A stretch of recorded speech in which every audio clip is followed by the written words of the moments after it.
Hi, if you're a Black woman who tends to carry in excess the weight of the world, here are 8 tips to developing your own mindfulness practice. Hi, my name is Shauna Monique, and I support Black women on their journey to wellness and using the 4 M's: mindfulness, meditation, movement, and meaningful conversation. I recently saw a video, a TED Talk from Jalen Agnew, and she talked about how our traditions keep us in survival mode. This is so very true, and this resonated so much with me. I recently went on a solo trip and I had overpacked my bags, and when I got to the airport, the carry-on bag that I thought I would be able to take with me, I wasn't, because of the type of ticket that I purchased was a no carry. So as I struggled to finagle the bags and put everything together, I laughed to myself and I thought about the song Pack Lite by Erykah Badu, and how in my attempt to pack what I needed, I packed extra things just in case, right? And if you've packed just in case clothing for a short trip, leave that in the comment below. I thought it was so funny. So why do we do that? As a Generation Xer, as us Black women, I find that it is a trauma response that we overpack and and in excess, we carry the weight of the world because of the ways that we were raised. A lot of us were raised to be independent. We were raised to do for ourselves and figure things out. We were the latchkey kids, the Generation Xer. We overpacked because of a need to prepare for the unexpected. Since the pandemic, we have gained a greater sense of awareness for coping with stress and anxiety that comes from overpacking, carrying the weight of the world. And we've had to find ways to unlearn some of those traditions and create our own ways of becoming mindful. What are some of your mindfulness practices? What are some ways that you cope with stress and anxiety? You can leave that in the comment below. So here are 8 tips for developing your own mindfulness practice. And if you have mindfulness tips of your own that you'd like to share, please leave them in the comment below. 1, establish a routine. Establish a day and a time that you are going to commit to your practice. 2, start small.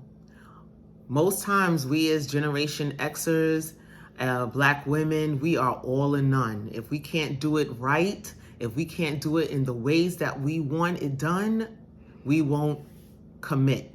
But it's important that we start small. You are not bound by a particular place, but you can carry your practice with you wherever you go, right? 3, where is that place? For me, I use a small closet space. For you, it can be in your room, wherever you feel the aesthetics, the beauty of the surroundings are there. 4, getting started. Identifying an anchor. So an anchor is a thing or picture or object that you use to help you bring you back to your focal point. 5, focusing on being present. It is so necessary that you eliminate all of the external distractions, whether they are kids, hubby, TV.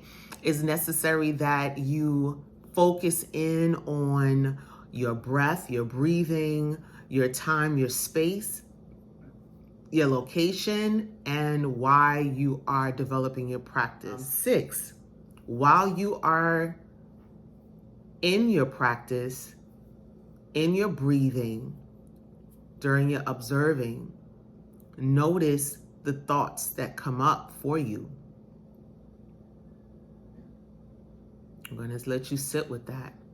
What thoughts come up for you?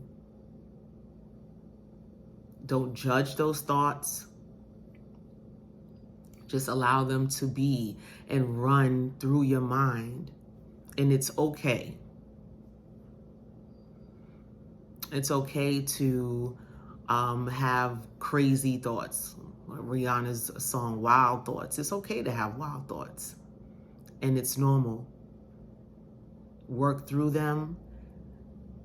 Allow them to come and to go, along with your breath work. 7, what feelings are coming up for you? What feelings come up that you know you need to address, that you know you need to seek support for? You can rationalize those thoughts, but don't judge them. You can write them down, but don't stay so focused on them that it robs you of your practice.